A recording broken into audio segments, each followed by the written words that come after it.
Hello there, I'm back briefly to bring you my September audiobook wrap up. I listened to 3 things this month, so again it's not been a great deal of audiobook listening, but I've got through a few and I wanted to talk to you about them here. So the first one I listened to was Rivers of London by Ben Aaronovitch, narrated by Cobner Holbrook Smith.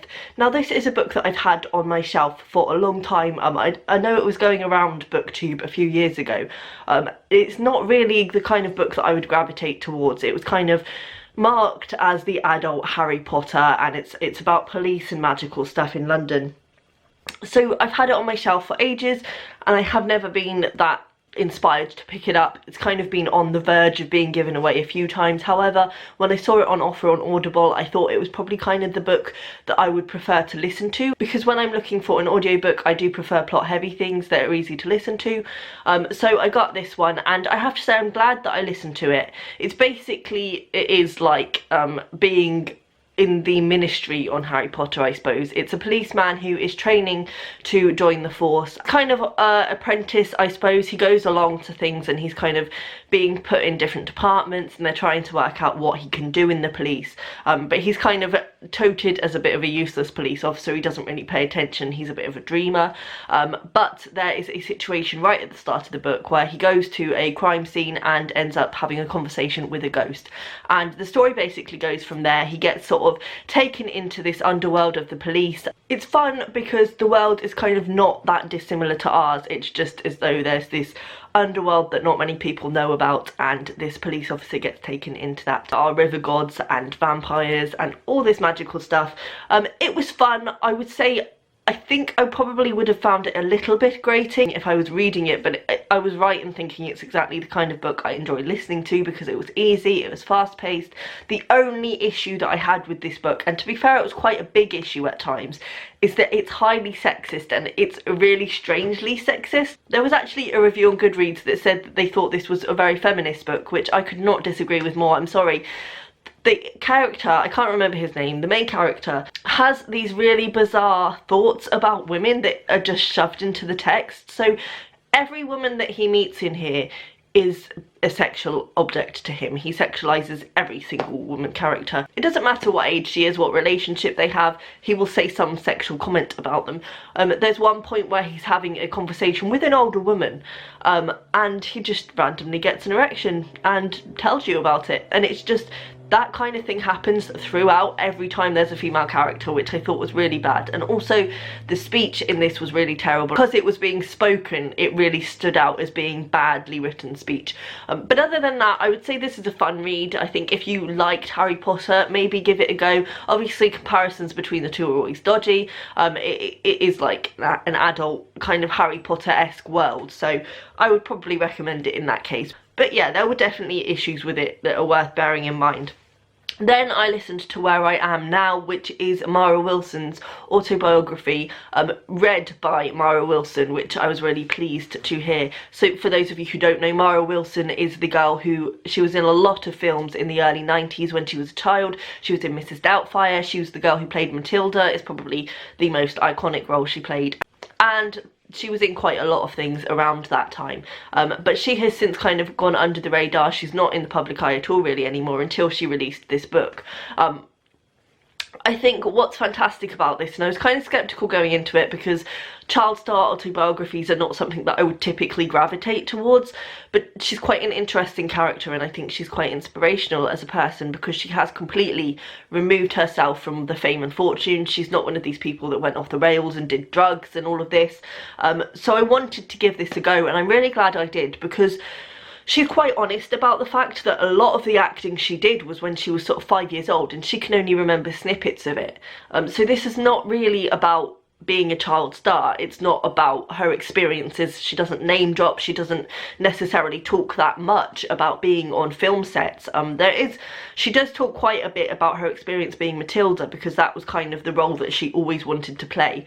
And it's kind of, she has become the girl that was in Matilda. So she speaks about that, but generally she just talks about the experience of growing up this bookish, quiet, slightly nerdy girl, I suppose.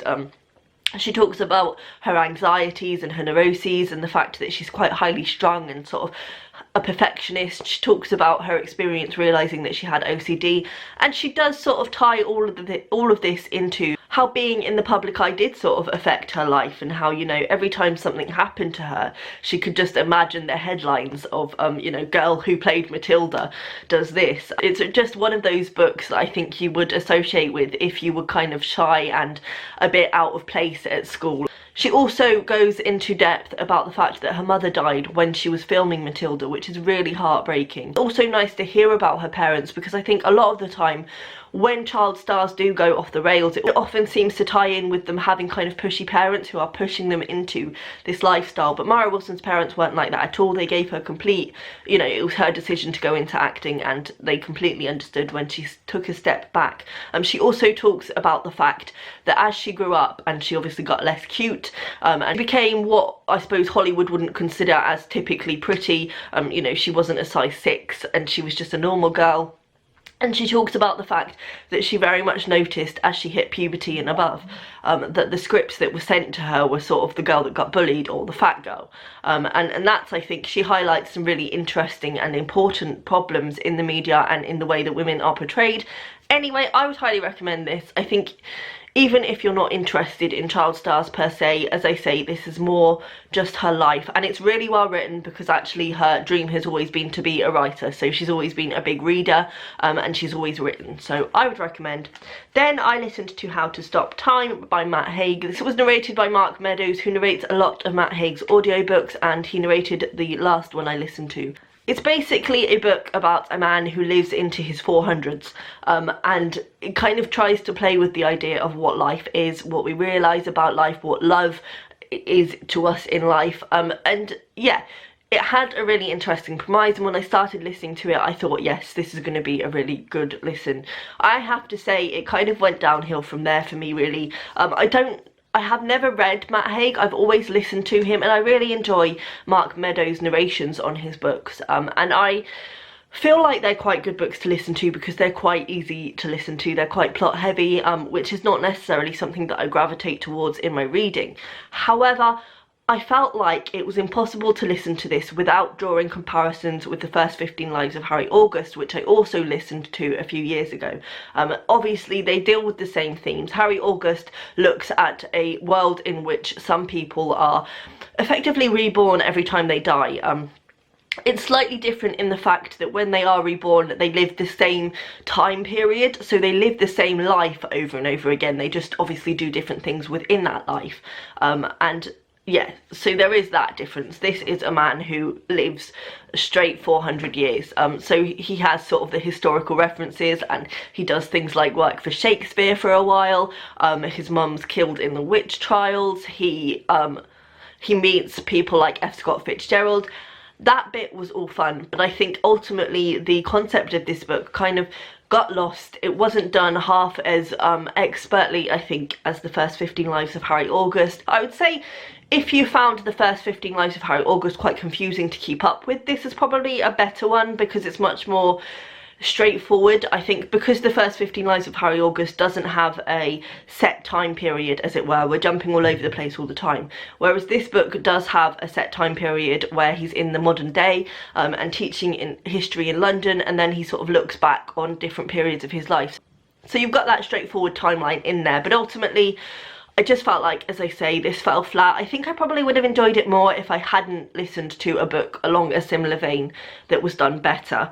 I would also say that this carried on going far longer than it should have done, so there were quite a few false starts along the way, and ultimately, yeah, I just felt like it was a bit flat for me. Felt like as well the ending was quite convenient. I mean, it was fine. It looked at some interesting issues, like the fact that, you know, this guy has really struggled because he lost the love of his life, but also realistically he lost the love of his life about 300 years before the book was written. Now I don't know, but I think if you lived for 300 years you probably wouldn't be pining for one woman. I don't know, just an idea. But anyway, yeah, it was fine. I was a bit disappointed. I don't know whether Matt Haig is an author that I would enjoy at all if I read him. I think I enjoy listening to his books. I don't think I would ever gravitate towards one in a physical form. But anyway, yeah, those are the audiobooks I listened to. Please let me know down below if you've read / listened to any of these and what you've been reading / listening to this month, and I will see you next time. Bye.